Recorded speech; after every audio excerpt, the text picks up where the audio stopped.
Pathans, the fierce warrior-like people who love freedom and surrender to no enemy, be it the mightiest of kingdoms. Nowadays, their very names are used as the names of movies. However, there is much reasoning behind this. In order to understand the true meaning behind the word Pathan and understand who they are, where they come from, and what they have done, we must explore the history of the Pathans. Before we get started, I must clarify something. Pathan, Pashtun, Afghan. I'm sure many of you have heard of these terms. However, what you might not know is that historically, these three terms have actually never been distinguishable in their meanings. Pashtun and Afghan were used interchangeably, and Pathan was just a different pronunciation of the word Pashtun.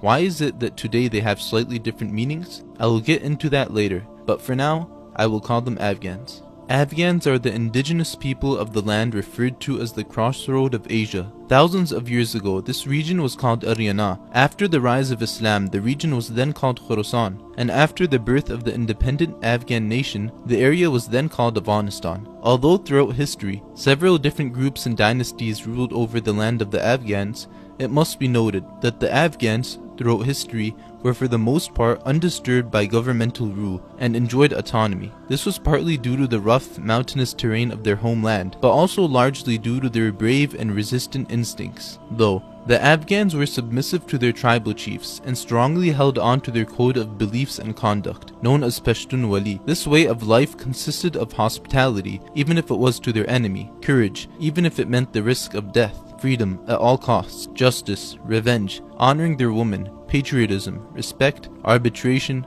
kindness, faith, and fulfilling their promises. Even after the arrival of Islam in the region, the Afghans held on to these beliefs and traditions, which only added on to their firm faith. A well-known quality about the Afghans is that as far as one can trace back in history, the Afghans have always been extremely resistant to foreign rule and influence. Many historians believe that Cyrus himself, the founder of the Great Persian Empire, was killed by the ancestors of the Afghans. Even Alexander the Great had to face the terrible resistance of this particular nation. The Arabs, Mongols, Mughals, and in more recent times, the British, Russians, and Americans all tried subduing the Afghan nation without finding any success. Thus, the land of the Afghans was named the Graveyard of Empires. Afghanistan was the birthplace of many different kingdoms such as that of the Ghurids and the Ghaznavids, which were not considered indigenous, though they were Afghanized. However, the Afghans themselves also eventually united to create their own empires and conquer vast regions outside their homeland as well. Some of the great indigenous Afghan empires were the Lodi Empire, the Suri Empire, the Hotek Empire, the Khilji Empire, and the Great Durrani Empire. Thus, Afghans not only proved themselves as warriors who protected their own lands, but also as mighty conquerors that spread their rule over vast regions. The birth of modern Afghanistan is believed to have been the year 1747, the same year that Ahmad Shah Durrani, the father of the modern Afghan nation, united the Afghan tribes to create an independent Afghan state that expanded over many neighboring realms and kingdoms. This empire was long-lived, as it would last all the way until 1973, when a communist coup took over rulership. Ahmad Shah Durrani had established such a firm empire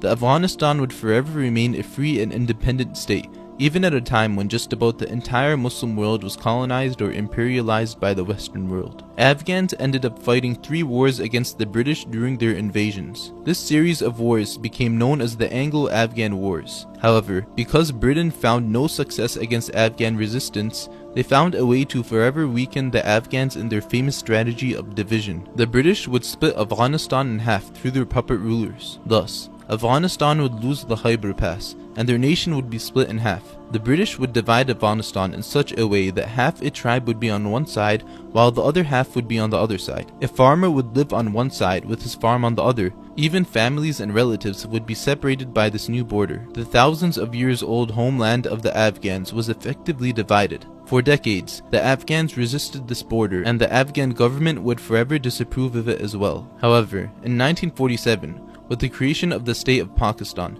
the Durand Line was seen as a much greater danger. No one had ever imagined that the Durand Line would outlive the British Empire itself and become the permanent borders of a newly created state. Thus, the The state of Pakistan, which itself was a portion of India, which was also divided by the British, would claim the Durand Line as the official border and the Khyber Pass as their own. Pakistan would first name this Afghan land of theirs the Northwestern Frontier Province, which is now known as Khyber Pakhtunkhwa, or KPK. Despite this division, the Afghans on both sides of the borders held firmly onto their beliefs, traditions, way of life, and instincts. After decades, some Afghans in KPK began forgetting their true identity and referred to themselves as Pakistani Pashtuns. This was slightly due to the fact that the term Afghan had a broader meaning at this point. It was no longer used only for Pashtuns, but also for all the citizens of Afghanistan as well. This created a national identity and united all the different minorities of the region, such as the Tajiks, Uzbeks, Hazaras, Aimaq, Baluch,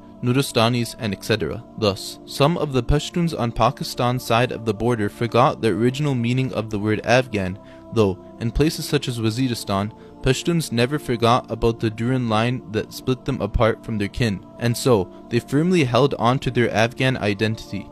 However, this was not without consequences. Now we understand the meanings of Pashtun and Afghan. However, how did the word Pathan come into the equation? The answer is simple. The Indians used to pronounce the word Pashtun as Pathan. Thus, during the time in which the British were ruling over India, they adopted the phrase as well. Hence, it became a variant of the word Pashtun, which meant Afghan. As the Pashtuns fought wars and conquered many regions of India, the name Pathan grew very popular in the region. Not to mention, the Pathan insurrections against the Mughal government too played a role in this. The name Pathan grew to be feared, and even during their times of weakness, they were feared as courageous, fierce warriors. Even to this day, the Pathans, Afghans or Pashtuns are known as courageous people who stick to their Pashtun Wali codes of life and don't hesitate to defend their land from powerful invaders. Because of this, they are respected even by their enemies. Wherever you meet a Pathan, whether it be in Afghanistan, Pakistan or India, you will likely know due to their characteristics and way of life.